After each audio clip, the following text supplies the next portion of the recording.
Good afternoon. अब हम आते हैं लॉ ऑफ सक्सेस पर। अब तक हमने लॉ ऑफ अटेंशन किया, हमने लॉ ऑफ अट्रैक्शन किया, हमने लॉ ऑफ प्रॉस्पेरिटी किया, लॉ ऑफ मैनिफेस्टेशन भी किया, और अब है लॉ ऑफ सक्सेस जो इन सभी से जुड़ा हुआ है। लॉ ऑफ सक्सेस ये एक्चुअली मैं सब कुछ समझा चुकी हूँ इन बाकी सब में, लेकिन इसमें जो लिखा है उन शब्दों में मैं समझा नहीं पाऊंगी, तो मैं पढ़ के सुनाती हूँ। तो इसमें लिखा है कि जब हमें सही ऊर्जा मिलती है तो सफलता हमारे पास आती है। सही ऊर्जा हमारे अंदर सफलता तब मिलती है जब हमारा व्यक्तिगत और सामूहिक कंपन इच्छित परिणाम के कंपन के साथ प्रतिध्वनित होता है। मतलब कि जब हमारी कंपनता और हमारे आसपास की कंपनता और हमने जो चाहा है उसकी कंपनता, और उसके अलावा कलेक्टिव वाइब्रेशन मेरे ख्याल से इसलिए कहा है कि क्योंकि आपकी फैमिली है, आपके कोलीग्स हैं।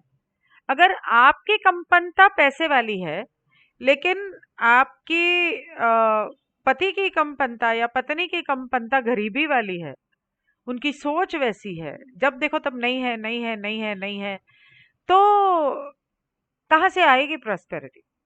इसीलिए कम कलेक्टिव मतलब सामूहिक कंपनता भी जरूरी है। उसके अलावा बेसिकली वो ये कह रहे हैं कि सभी कंपनता जो है वो मिलनी चाहिए, मैच होनी चाहिए। आपके विश्वास एक आपके विश्वास एक ऊर्जा पैदा करते हैं जो आपके चारों ओर कंपन करती है। जब आप खुद पर विश्वास करते हैं तो सफलता मिलती है। खुद पर भी, और कुछ चीजें ऐसी होती हैं जिसमें आपको ईश्वर पर भी पूरा भरोसा करना पड़ता है, आंखें बंद करके, मतलब कि अंधा भरोसा। सफल होने के लिए शारीरिक, मानसिक और भावनात्मक अव्यवस्था को दूर करने की जरूरत है। मतलब कि क्लटर जो है ना लाइफ में, और ये क्लटर फिजिकल, आपके घर में भी क्लटर नहीं होना चाहिए, आपके दिमाग में क्लटर नहीं होना चाहिए, आपके मन में क्लटर नहीं होना चाहिए, उसको निकालना भी उतना ही जरूरी है। यदि आप नहीं जानते कि आप कहाँ जा रहे हैं तो आप सफल नहीं हो सकते। क्यों? क्योंकि क्लैरिटी नहीं है। आपको नहीं पता आपको कहाँ जाना है, आपको क्या करना है, कैसे जाना है, तो तो कहाँ से मिलेगी सफलता? आपको ये तो पता है कि अब मुझे जाना है, मुझे घर से भाग जाना है। कहाँ जाना है? गाड़ी से जाना है, ट्रेन से जाना है, प्लेन से जाना है, कैसे जाना है? और कहाँ जाना है? दुनिया इतनी बड़ी है, कहाँ जाना है ये तो पता होना चाहिए ना। कैसे जाना है ये भी पता होना चाहिए।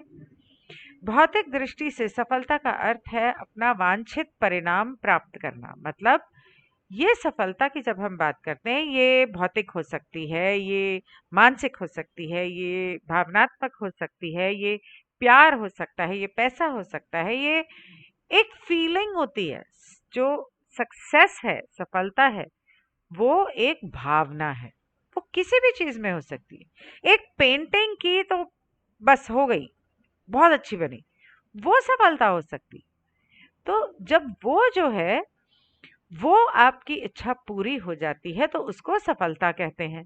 भौतिक सफलता प्राप्त करने का सबसे आसान तरीका ध्यान के नियम का उपयोग करना है। मतलब ध्यान मतलब मेडिटेशन की बात नहीं कर रहे हैं यहाँ पर, वो लॉ ऑफ अटेंशन, फोकस की बात कर रहे हैं। कि मतलब आप जो भी कर रहे हैं, आप जो चाहते हैं, इसके बारे में आपके दिमाग में पूरी स्पष्टता होनी चाहिए।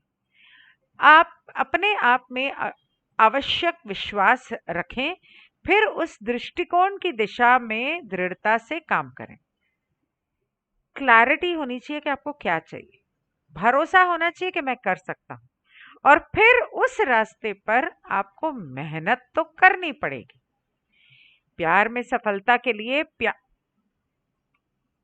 आज मेरा ना ग्रीन थाई करी खाने का मन कर रहा है, तो मुझे ये तो पता है अच्छा खाने का मन कर रहा है, मुझे पता है। अब अच्छा तो बहुत कुछ हो सकता है, तो मुझे ग्रीन थाई करी खाने का मन कर रहा है। अच्छा, तो ग्रीन थाई करी खाने के लिए मुझे वो सब्जियां लानी पड़ेंगी, वो मसाले लाने पड़ेंगे, तो वो ले आए, तो वो अपने आप तो थाई करी नहीं बन जाएगी ना, उसको बनाना पड़ेगा। जो लोग सफलता प्राप्त करते हैं उनमें ये आत्मविश्वास होता है कि मैं प्यार करने योग्य हूँ। Self love, self confidence, self respect, self esteem, root chakra, solar plex, sacral chakra, solar plexus, तीनों बैलेंस्ड। मैं दूसरों को प्यार से जवाब देता हूँ, मेरा दिल खुला है और मैं खुद को उदारता पूर्वक देता हूँ, खुद को उदारता पूर्वक भी देता हूँ, जिसका मतलब मैं खुद को भी माफ करता हूँ। ऐसी मान्यताएं जिनके परिणाम स्वरूप व्यावसायिक सफलता मिलती है। मैं सफल होने का हकदार हूँ, मैं लोगों पर भरोसा कर सकता हूँ, मैं अच्छी चीजें पाने का हकदार हूँ। ये सारी धारणाएं, इन सभी चीजों को लेकर आपकी धारणाएं क्या हैं, ये बहुत जरूरी है। क्या आप ये मानते हैं कि आप सफलता के हकदार हैं? क्या आप मानते हैं कि आप प्यार में सफलता के हकदार हैं? क्या आप मानते हैं कि आप पैसों के सफलता के हकदार हैं या वो पैसा आने के हकदार हैं? आध्यात्मिक दृष्टि से सफलता का अर्थ है स्वयं पर विश्वास करना, अपना सर्वोत्तम प्रयास करना और सभी के लिए उच्चतम परिणाम प्राप्त करना। ये है आध्यात्मिक तौर पर। आध्यात्मिक तौर पर सफलता का मतलब है सेल्फ लव, दूसरों से उसी तरह से प्यार करो जैसे आप खुद से करते हो, दूसरों के लिए वैसा ही अच्छा सोचो जैसा आप खुद से करते हो। वो सफलता मतलब आपके सारे चक्र जब हार्ट चक्र पर आकर और ऊपर चले जाते हैं और ये चक्र भी खुल जाते हैं, खास करके हार्ट चक्र तक, थ्रोट चक्र सेकंड, हार्ट पहले आता है।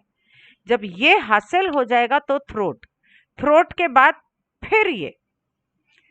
यदि कहीं से भी सफलता आपकी झोली में आ जाती है तो यह कर्म है, पिछले जन्म में किए गए कार्यों का फल इस जन्म में मिल रहा है।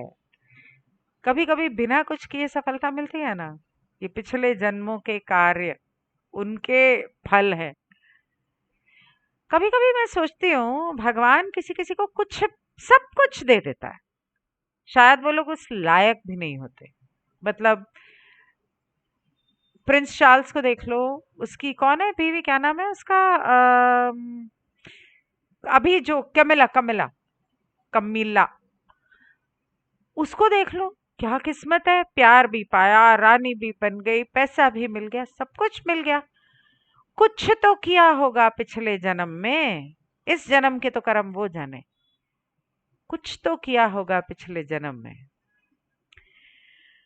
कर्म के मतलब मुझे नाम नहीं लेना चाहिए था, पा होते तो मुझे गालियां देते, लेकिन बहुत सारे लोग हैं, मैं इंडिया के लोगों का नाम नहीं लेना चाहती थी तो मैंने उन लोगों का नाम ले लिया, सॉरी।